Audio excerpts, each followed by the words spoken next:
자, 여러분들 반갑습니다. 오늘은 논리학 3차시 여러분들하고 논리학 수업을 하면서 이때까지 수능 독서 지문에 나온 논리학과 관련된 내용을 한 번쯤은 해볼까 싶어서 이렇게 준비를 하게 되었습니다.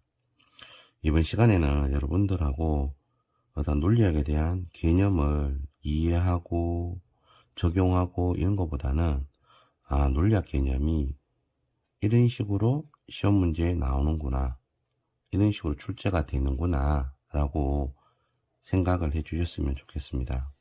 그리고 여러분들이 이렇게 생각을 하는 과정에 있어 가지고 저는 지금 문제풀이는 여러분들하고 언제 할 거냐 하면 여러분들 이거 절대 버리지 마시고 오늘은 요 지문 분석을 해볼까 싶습니다. 이 지문 분석을 하고 지금 이야기 때 여러분들 독서를 배우실 겁니다. 그리고 다른 이렇게 선생님들께서도 얘기를 해주시겠지만 저도 저 나름대로 이렇게 독서를 하면서 여러분들이 이렇게 이해를 해줬으면 좋겠다.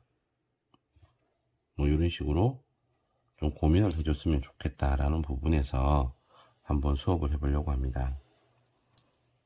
하다 보면 이렇게 여러분들 마음에 안 드는 부분도 있을 수도 있고 좀 여러 가지 생각이 드실 겁니다. 그런데 이왕 요번에 하는 거 조금 지루할 수도 있습니다. 독서가 지루하더라도 요게 요런 식으로 구성되어서 요런 식으로 이야기가 되는구나 라고 고민을 해주셨으면 좋겠습니다. 그리고 따라오는 과정에 있어 가지고 여러분들께서 좀 더 진지하게 최선을 다해 주셨으면 좋겠습니다. 자, 그럼 지금부터 시작을 하겠습니다. 자, 그러면 한번 보겠습니다. 많은 전통적 인식론자는, 저는 솔직히 좀 끊어읽기를 좋아합니다. 그래서 뭐 개인적에 따라 다르겠지만 저는 보통 한 2어절 3어절 정도, 자 끝까지 읽어도 좋은 면도 있습니다. 많은 전통 인식론자는 임의의 명제에 대해, 잘 안 보일 수도 있겠죠. 임의의 명제에 대해 우리가 가지는 세 가지 믿음의 태도 중 하나만을 가질 수 있다고 본다. 그럼 여기서 중요한 건 이 전통 인식론자들은 어떤 임의의 명제입니다. 정해진 게 아니겠죠.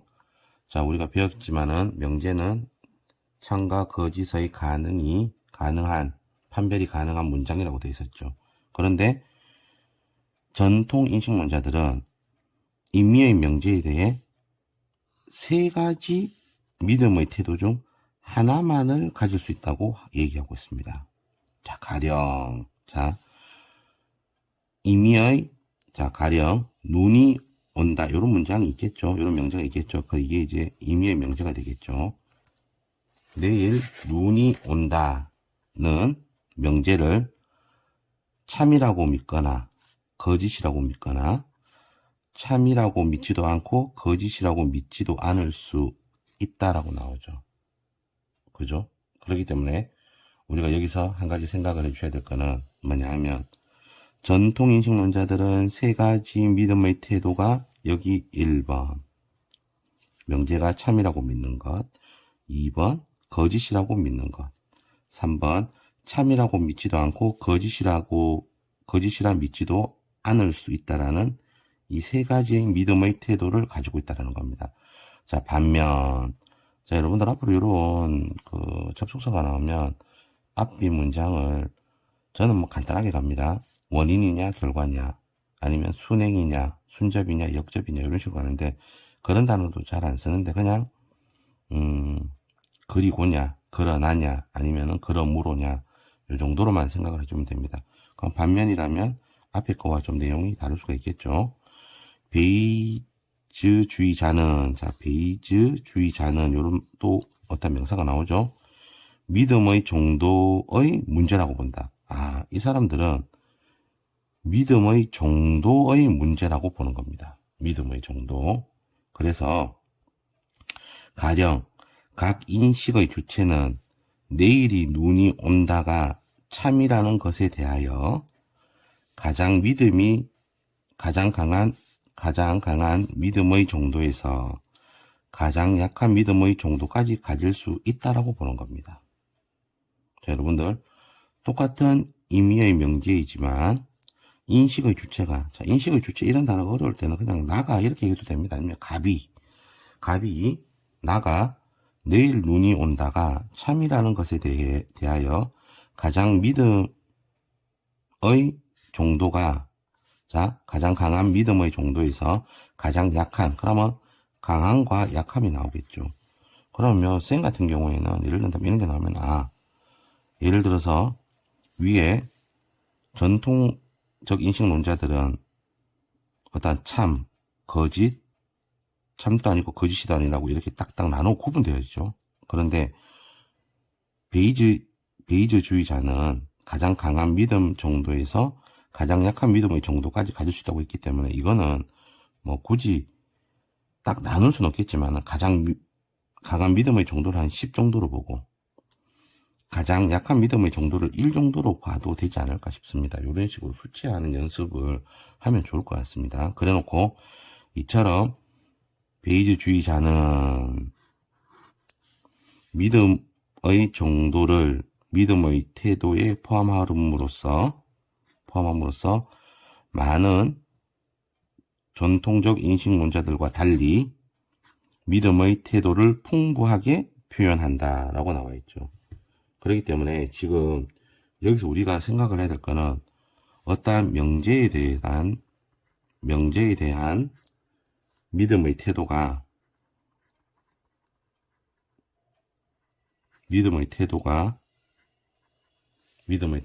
여러분들도 보시면 알겠지만은, 자, 그냥 간단하게 전자만 적겠습니다. 전통 인식론자와 베이즈주의자가 다르다는 걸 알 수가 있겠죠. 여기서 이 부분을 요약을 한다면 뭐 이런 식으로 되겠죠.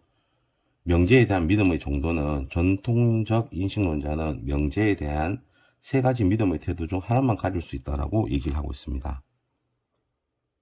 첫 번째 참, 두 번째 거짓, 세 번째 참이라 믿지도 않고 거짓이라 믿지도 않는 겁니다. 베이즈주의자는 믿음의 정도를 믿음의 태도에 포함한다고 얘기했죠. 그러면서 가장 강한 믿음의 정도에서 가장 약한 믿음의 정도까지, 그러므로서 믿음의 태도를 풍부하게 표현한다고 얘기를 하고 있습니다. 자, 요게 지금 우리가 하고 있는 첫 번째 단락이 되겠습니다. 자, 그러면 두 번째 단락을 한번 볼까요? 자, 우리는 종종 임의의 명제가 참인 것인지 거짓인지 새롭게 알게 된다고 합니다. 뭐를 새롭게 알게 되는지 한번 봅시다. 이것을 베이즈주의자의 표현으로 바꾸면 그 명제가 참인지 거짓인지에 대해 가장 강한 믿음의 정도를 새롭게 갖는다, 이런 말입니다. 그러면 금방 말한 요 부분은 그런 겁니다. 임의의 명제가 참인지 거짓인지 새롭게 알게 되는 것에 대해서 그 명제가 참인지 거짓인지에 대해 가장 강한 믿음의 정도, 즉 베이주의자식의 어떤 해석이 이루어진 겁니다. 그래놓고 베이주주의는 이런 믿음의 정도가 어떤 방식으로 변해야 하는지에 대해 정교한 설명을 제공한다고 합니다. 그러면 베이주주의는 이런 경우에 믿음의 정도가 어떤 방식으로 변하는지에 대해 정교하게 설명을 해주고 있다고 하는데, 그러면 이에 따르면 순접으로 가겠죠. 인식 주체가, 갑이라는 사람이 특정 시점에서 임의의 명제 A가 참이라는 것만을 또는 거짓이라는 것만을 새롭게 알게 되었을 때 다른 임의의 명제 B에 대한 인식 주체의 기존 믿음의 정도의 변화는 조건화 원리의 적용을 받는다라는 겁니다. 자, 무슨 말인지 되게 어렵죠. 자, 이런 겁니다. 명제 A가 참이라는 것만을 또는 거짓이라는 것만을 새롭게 알게 되었을 때 명제 B에 대한 인식 주체, 즉 갑이라는 기존의 믿음의 정도가 어떠한, 여기서 중요한 개념이 나오죠. 조건화 원리의 적용을 받는다라고 합니다. 그러면 우리가 여기서 조건화 원리가 뭔지에 대해서 한번 좀 고민을 해봐야 되겠죠. 근데 고민할 거 없이 여기서 이는이라고 나왔죠. 조건화 원리는 믿음의 정도 변화에 관한 원리라고 이렇게 개념을 설명해 주고 있습니다. 그래놓고 그리고 만약 인식 주체가, 자 여기서 잘 봅니다. 인식 주체가 A가 참이라는 것만을 새롭게 알게 된다면 B가 참이라는 것에 대한 인식 주체의 믿음의 정도는, 자, 애초의 믿음 정도에서 A가 참이라는 조건 하에 B가 참이라는 것에 대한 믿음의 정도로 되어야 함을 의미한다고 되어 있죠. 자, 그리고 이제 이 개념 설명을 하니까 그 다음에 우리가 모르니까는 그냥 예를 들면이라는 단어가 나옵니다. 저는 뭐 이라는 단어를 씁니다. 아니면 x라는 단어도 쓰고 예를 들어라고 나오는데, 이 말은 뭐냐 하면 여러분들 이렇게 생각하시면 됩니다. A가 참이라는 사실이 B가 참이라는 믿음의 정도에 영향을 끼친다라고 생각을 하면 됩니다. 그런데 이제 이런 식으로 얘기를 했겠죠. A가 참이라는 것만을 새롭게 알게 된다면 B가 참이라는 것에 대한 그 인식 주체의 믿음 정도는 애초의 믿음의 정도에서 A가 참이라는 조건 하에 B가 참이라는 것에 대한 믿음의 정도로 되어야 함을 의미한다라고 되겠죠. 그래놓고 자, 예를 들어 나옵니다.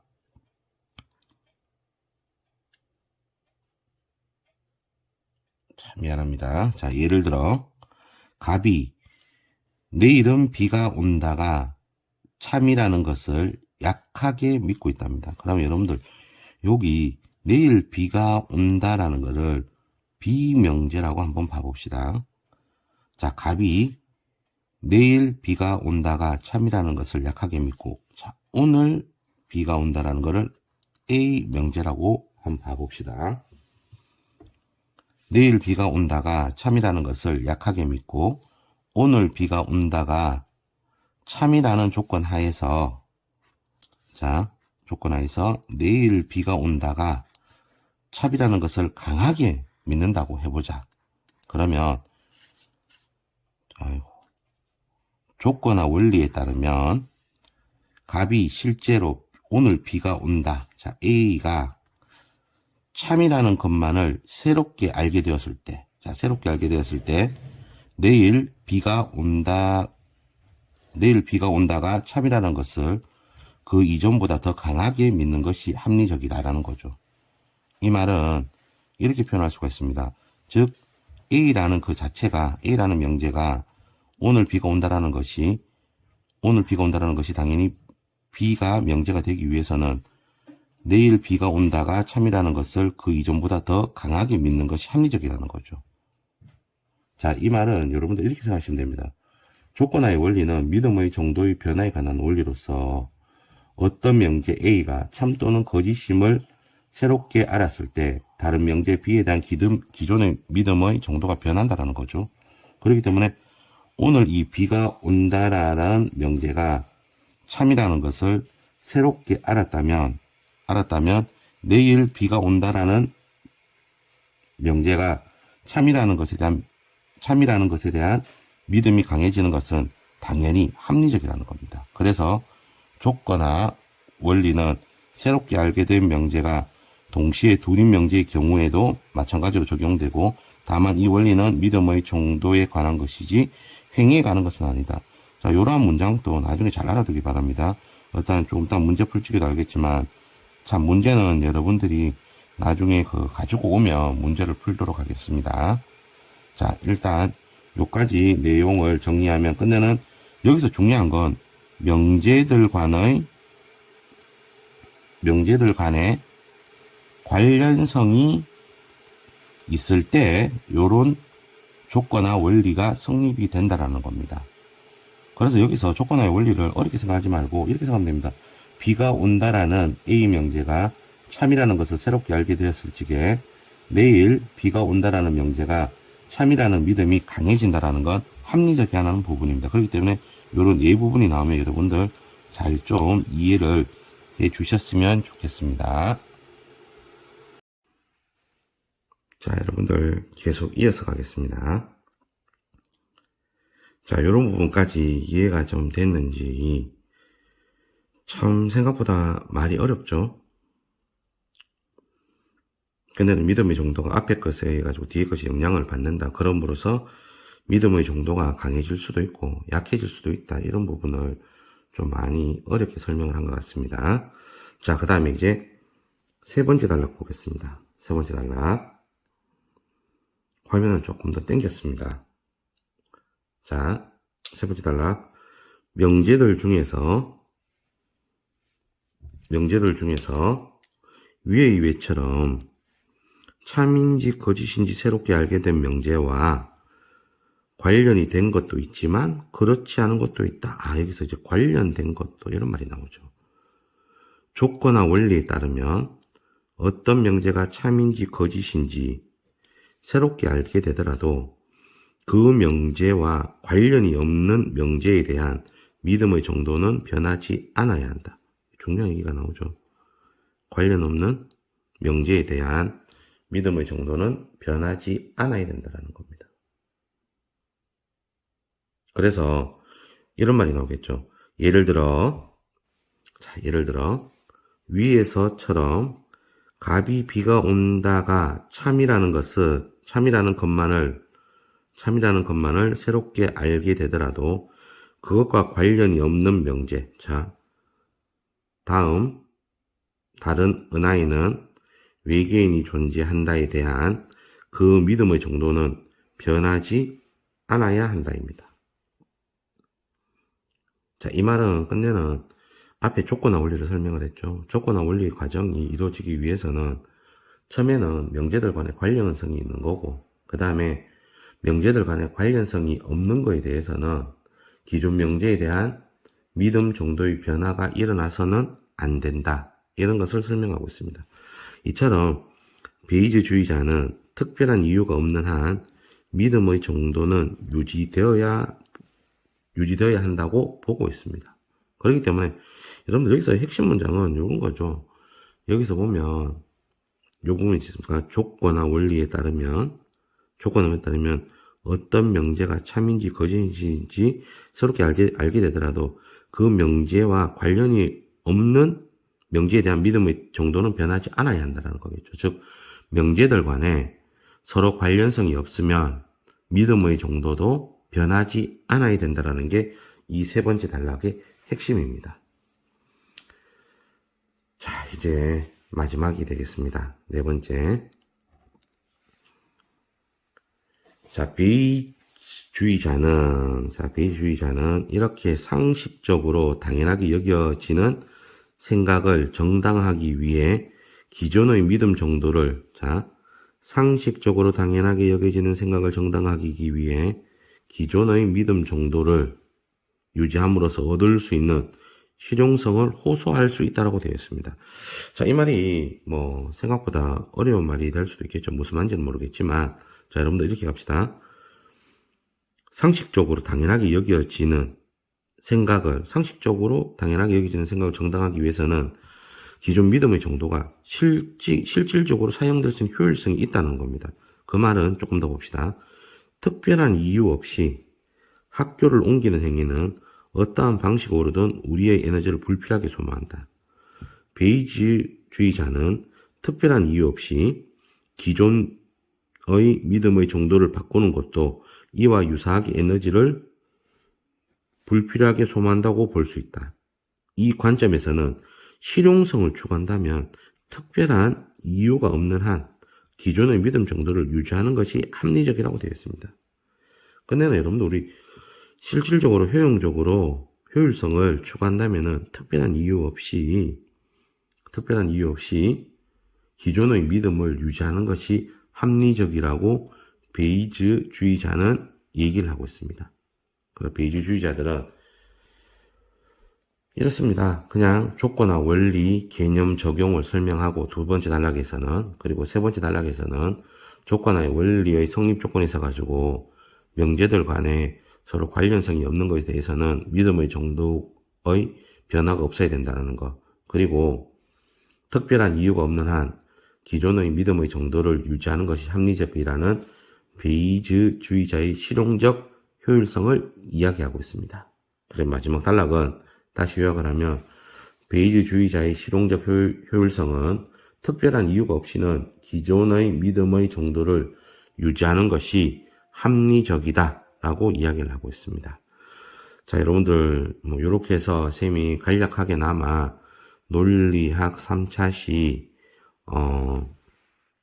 인문 부분, 논리학과 관련된 부분에 대해서 얘기를 해보았습니다. 자, 그러면 여러분들 지금 앞에 쌤이 서두 얘기를 해야 되는데 교과서 있죠?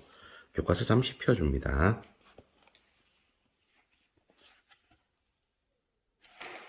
자, 교과서 잠시 펴주시고, 저희가 지금 거의 교과서를 19쪽까지 했을 겁니다. 19쪽까지 했는데, 첫 번째 여러분들 요거 보시고 뭐를 해주셔야 되냐 하면,